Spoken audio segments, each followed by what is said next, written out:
ओम शांति। बाबा good morning. आज बाबा के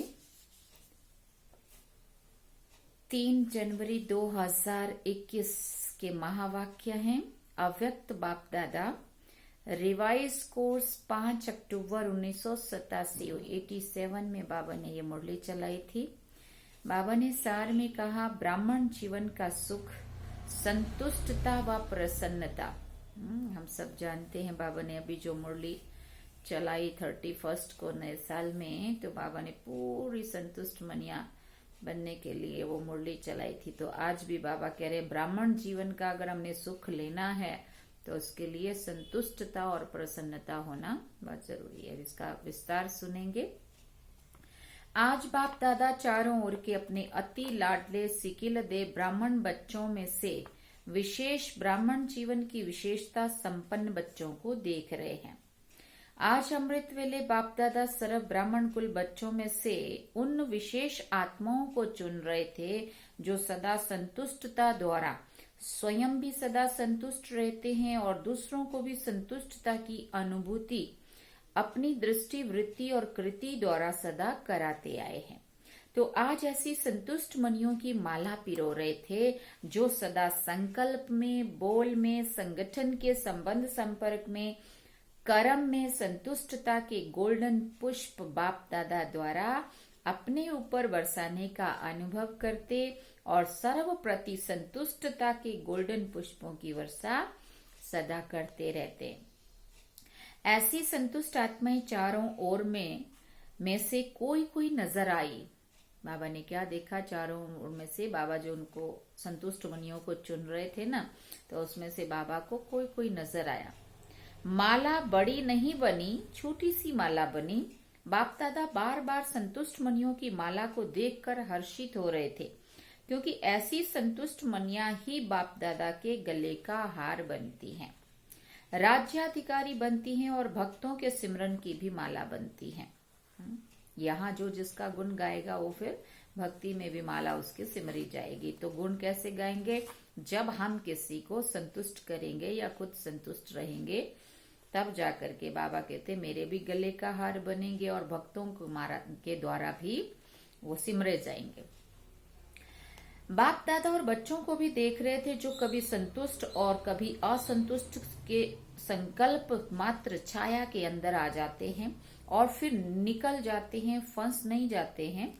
तीसरे बच्चे कभी संकल्प की असंतुष्टता, कभी स्वयं की स्वयं से असंतुष्टता, कभी परिस्थितियों द्वारा असंतुष्टता, कभी स्वयं की हलचल द्वारा असंतुष्टता और कभी छोटी बड़ी बातों से असंतुष्टता, इसी चक्कर में चलते और निकलते और फिर फंसते रहते। ऐसी माला भी देखी। तो ये 3 मालाएं तैयार हुई। बाबा ने पहली क्या देखी? संतुष्ट मनियों के को चुन करके वो छोटी माला बनी। और दूसरे बाबा ने देखे जो कभी संतुष्ट और कभी असंतुष्ट के संकल्प मात्र छाया के अंदर आते हैं लेकिन फिर बाहर निकल जाते हैं। और तीसरे देखे जो कभी स्वयं से असंतुष्ट, कभी परिस्थितियों से असंतुष्ट, कभी अपनी हलचल द्वारा असंतुष्ट, कभी छोटी बड़ी बातों से असंतुष्ट, इसी चक्कर में चलते और निकलते और फंसते रहते। ऐसी माला भी देखी। तो ये 3 मालाएं तैयार हुई। मणियां तो सभी हैं, लेकिन संतुष्ट मणियों की झलक और दूसरे 2 प्रकार की मणियों की झलक क्या होगी, ये तो आप भी जान सकते हो। ब्रह्मा बाप बार बार तीनों मालाओं को देखते हुए हर्षित भी हो रहे थे, साथ साथ प्रयत्न भी कर रहे थे कि दूसरे नंबर की माला की मणियां भी पहले नंबर में आ जाएं। रू रिहान चल रही थी क्योंकि दूसरी माला की कोई मणि बहुत थोड़ी सी असंतुष्टता की छत्र छाया के कारण पहली माला से वंचित रह गई है। इसको परिवर्तन कर कैसे भी पहली माला में लावे। एक एक के गुण, विशेषताएं, सेवा सबको सामने लाते बार बार यही बोले कि इसको पहली माला में कर लें। ऐसी 25 से 30 के करीब मणियां थी जिनके ऊपर ब्रह्मा बाप की विशेष रू रिहान चल रही थी। ब्रह्मा बाप बोले पहले नंबर माला में इन मणियों को भी डालना चाहिए। जैसे नहीं, जब रिजल्ट बनाते हैं ना स्कूलों में, तो 1-2 मार्क्स से जो रह जाते हैं, बॉर्डर पे होते हैं, उनको कोई उनको दूसरे टीचर बोलेंगे कि भाई सर इसको भी ले लो, 1-2 ही मार्क्स से रह गया है, कर दो इसको भी पास। जैसे ब्रह्मा बाबा शिव बाबा को कह रहे थे कि ये थोड़े से ही उसमें रह गए हैं असंतुष्टता के कारण, इसलिए इनको पहली माला में ले लेते हैं। तो बाबा ने कहा इनको पहली माला में डालना चाहिए। ब्रह्मा बाप बोले पहले नंबर माला में इन मणियों को भी डालना चाहिए, लेकिन फिर स्वयं ही मुस्कुराते हुए यही बोले कि बाप इन्हों को अवश्य पहली में लाकर ही दिखाएंगे। तो ऐसी विशेष मणियां भी थी। ऐसे रू रिहान चलते हुए एक बात निकली कि असंतुष्टता का विशेष कारण क्या है, कैसे असंतुष्ट रहते हैं हम, उसका कारण बाबा ने पूछा। जबकि संगम युग का विशेष वरदान संतुष्टता है, फिर भी वरदाता से वरदान प्राप्त वरदानी आत्माएं दूसरे नंबर की माला में क्यों आती हैं? संतुष्टता का बीज सर्व प्राप्तियां हैं। अब संतुष्ट कब होते हैं? जब हमें सर्व प्राप्तियां होती। असंतुष्टता का बीज स्थूल व सूक्ष्म अप्राप्ति। जब ब्राह्मणों का गायन है अप्राप्त नहीं कोई वस्तु ब्राह्मणों के खजाने में अथवा ब्राह्मणों के जीवन में, फिर असंतुष्टता क्यों? क्या वरदाता ने वरदान देने में अंतर रखा व लेने वालों ने अंतर कर लिया? क्या हुआ? जब वरदाता दाता के भंडारे भरपूर हैं, इतने भरपूर हैं जो आपके अर्थात श्रेष्ठ निमित्त आत्माओं के जो बहुत काल के ब्रह्मा कुमार कुमारी बन गए, उन्हों की 21 जन्मों की वंशावली और फिर उनके भक्तों की भी वंशावली, वो भी उन प्राप्तियों के आधार पर चलते रहेंगे। इतनी बड़ी प्राप्ति फिर भी असंतुष्टता क्यों? अखुट खजाना सभी को प्राप्त है, एक ही द्वारा, एक ही जैसा, एक ही समय, एक ही विधि से, लेकिन प्राप्त होते हुए भी खजानों को हर समय कार्य में नहीं लगाते, अर्थात स्मृति में नहीं रखते हैं। मन से खुश होते हैं लेकिन दिल से खुश नहीं होते हैं। दिमाग की खुशी है, दिल की खुशी नहीं है। कारण पूछा बाबा ने। कारण क्या है?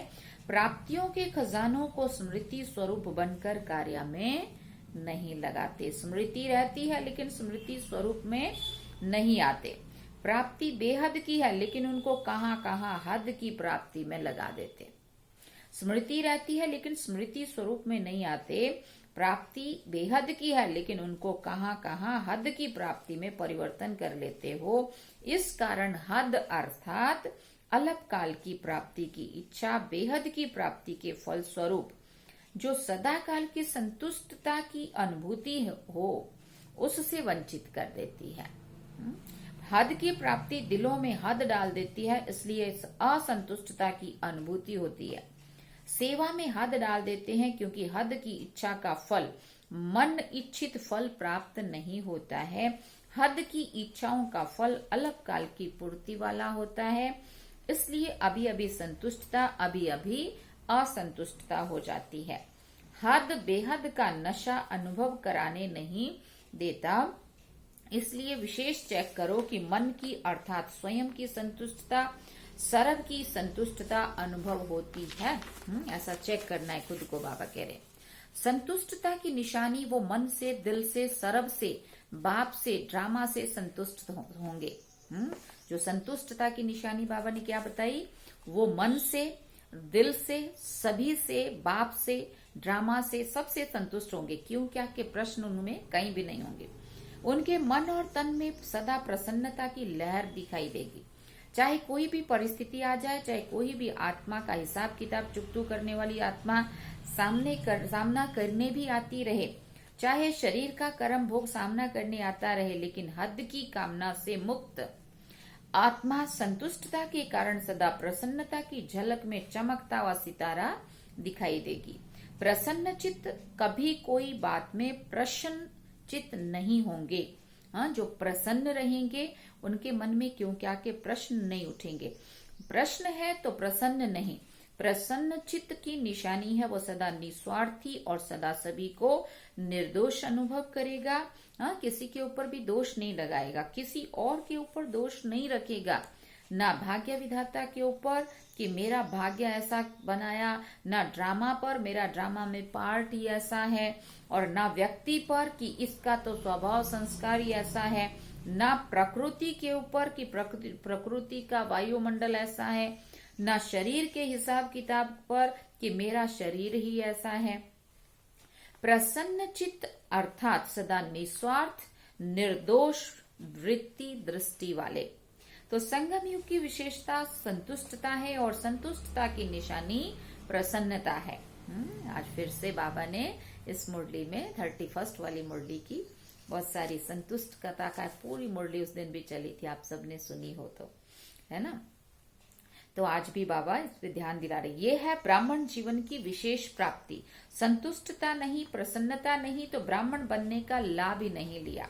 क्योंकि एक तरफ हम कहते पाना था सो पा लिया, परवाह थी पार ब्रह्म में रहने वाली वो मिल गया, अब क्या चाहिए, है ना। और दूसरी तरफ हम संतुष्टि नहीं है, अभी भी कुछ कमी रह रही है। क्यों, क्या के प्रश्नों में आ रहे हैं ना।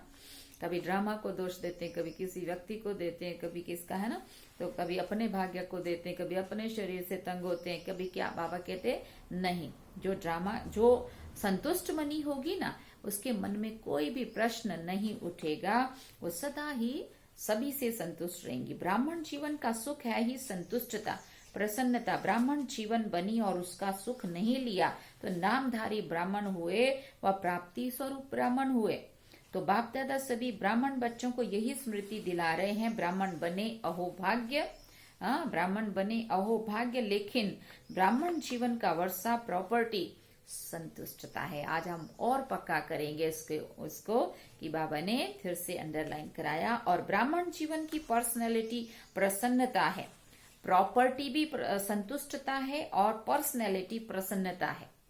संतुष्ट रहेंगे तो प्रसन्न अपने आप रहेंगे। इस अनुभव से कभी वंचित नहीं रहना। आज सारा दिन याद करना, ब्राह्मण जीवन की प्रॉपर्टी है संतुष्टता। तो अगर हमारे पास संतुष्टता नहीं है तो हम गरीब हैं, प्रॉपर्टी नहीं है हमारे पास, सुना। और उसका पर्सनैलिटी है प्रसन्नता। सारा दिन याद करना है।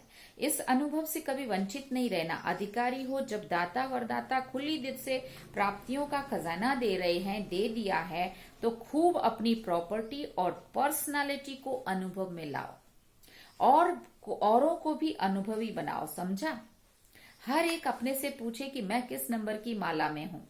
एक ये भी अपना पहली दूसरी तीसरी नंबर कहाँ पे है मेरा, वो भी देखना। और किस आधार पे पीछे गया है वो भी। बाबा ने संतुष्टता प्रसन्नता की बात करी, तो ये दोनों ही चीजों को आज हम याद करेंगे। और इसको जिसका तीसरे में और दूसरे में आ जाए, दूसरे में और पहले में आ जाए। माला में है ही, लेकिन किस नंबर की माला में हूँ। अच्छा, आज राजस्थान और यूपी का ग्रुप है। राजस्थान अर्थात राजाई संस्कार वाले, हर संकल्प स्वरूप में राजाई संस्कार प्रैक्टिकल में लाने वाले, अर्थात प्रत्यक्ष दिखाने वाले, इसको कहते हैं राजस्थान निवासी। ऐसे हो ना, कभी प्रजा तो नहीं बन जाते हो ना, बाबा ने पूछा। अगर वशीभूत हो गए तो प्रजा कहेंगे, मालिक तो है राजा। ऐसे नहीं कि कभी राजा कभी प्रजा, नहीं, सदा राजाई संस्कार स्वतः ही स्मृति स्वरूप में हो। ऐसे राजस्थान निवासी बच्चों का महत्व भी है। राजा को सदैव सभी ऊंची नजर से देखेंगे और स्थान भी राजा को ऊंचा देंगे। राजा सदैव तख्त पर बैठेगा, प्रजा सदैव नीचे। तो राजस्थान के राजाई संस्कार वाली आत्माएं अर्थात सदा ऊंची स्थिति के स्थित रहने वाले, ऊंची स्थिति के स्थान पर रहने वाले, ऐसे बन गए हो या बन रहे हो। फिर बाबा ने पूछा, बने हैं और संपन्न बनना ही है। राजस्थान की महिमा कम नहीं है। स्थापना का हेडक्वार्टर ही राजस्थान में है, तो ऊंचे हो गए ना, नाम से भी ऊंचे, काम से भी ऊंचे। ऐसे राजस्थान के बच्चे अपने घर में पहुंचे हैं। समझा।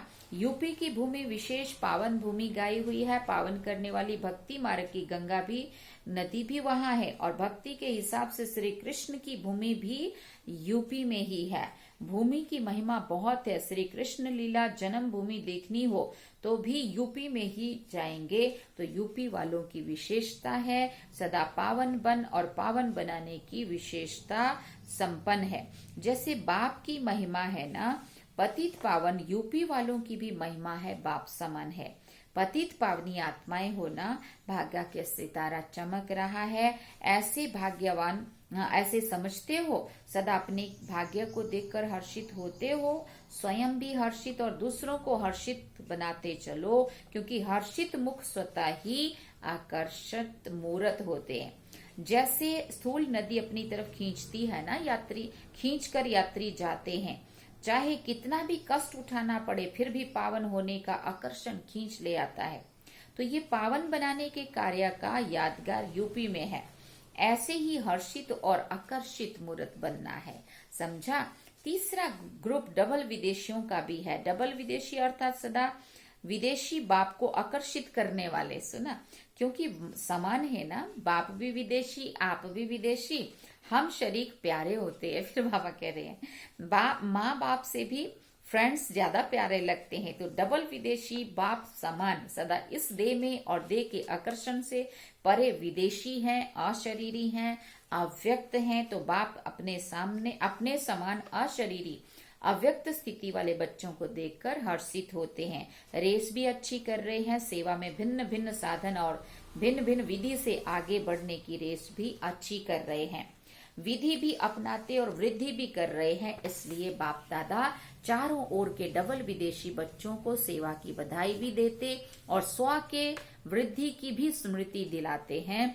स्व की उन्नति में सदा उड़ती कला द्वारा चलो, स्व उन्नति और सेवा की उन्नति में बैलेंस द्वारा सदा बाप के ब्लेसिंग के अधिकारी हैं और सदा रहेंगे।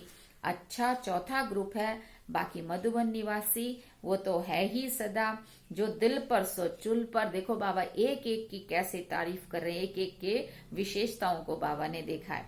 जो चुल पर सो दिल पर, सबसे ज्यादा विधि पूर्वक ब्रह्मा भोजन भी मधुबन में होता है। सबसे सिकिलदे भी मधुबन निवासी हैं, सभी फंक्शन भी मधुबन में होते, सबसे डायरेक्ट मुरलियां ज्यादा मधुबन वाले ही सुनते। तो मधुबन निवासी सदा श्रेष्ठ भाग्य की अधिकारी आत्माएं हैं। सेवा भी दिल से करते, इसलिए मधुबन निवासियों को बाप दादा और सर्व ब्राह्मणों की मन से आशीर्वाद प्राप्त होती रहती है।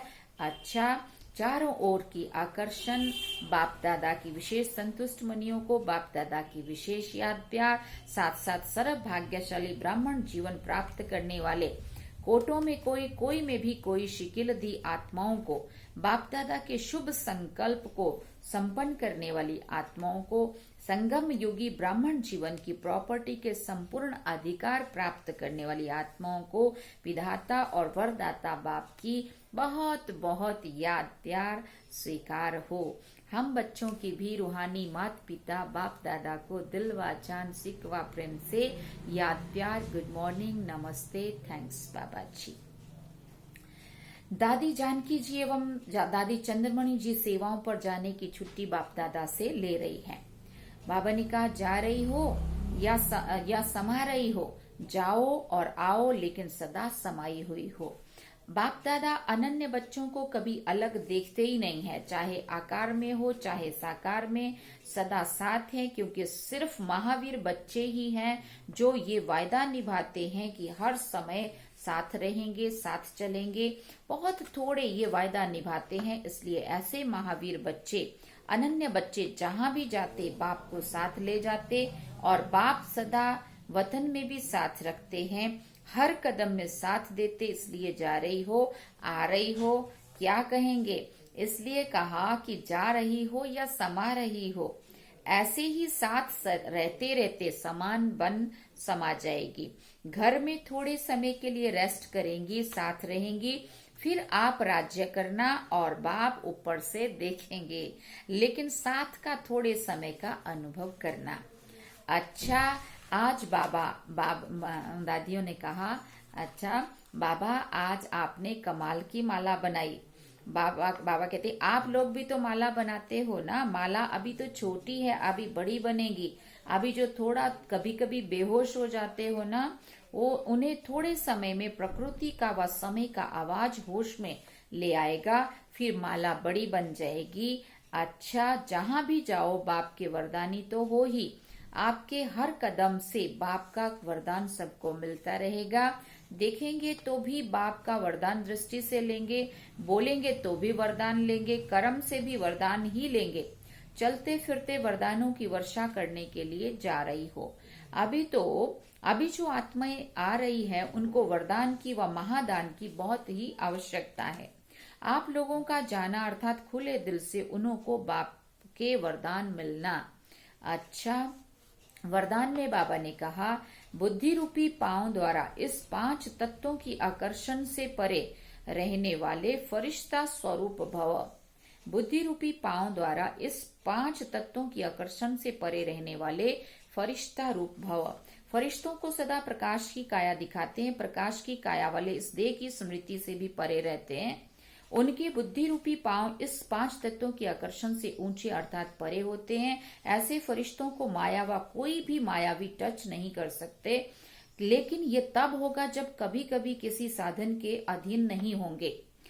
शरीर के भी अधिकारी बनकर चलना, माया के भी अधिकारी बनना, लौकिक व अलौकिक संबंध की भी अधीनता में नहीं आना। स्लोगन में बाबा ने कहा, शरीर को देखने की आदत है तो शरीर का लाइट का शरीर देखो, लाइट के रूप में स्थित रहो। शरीर को देखने की आदत है तो लाइट का शरीर देखो, माना फरिश्ता रूप देखो, और लाइट रूप में स्थित रहो। अच्छा, ओम शांति।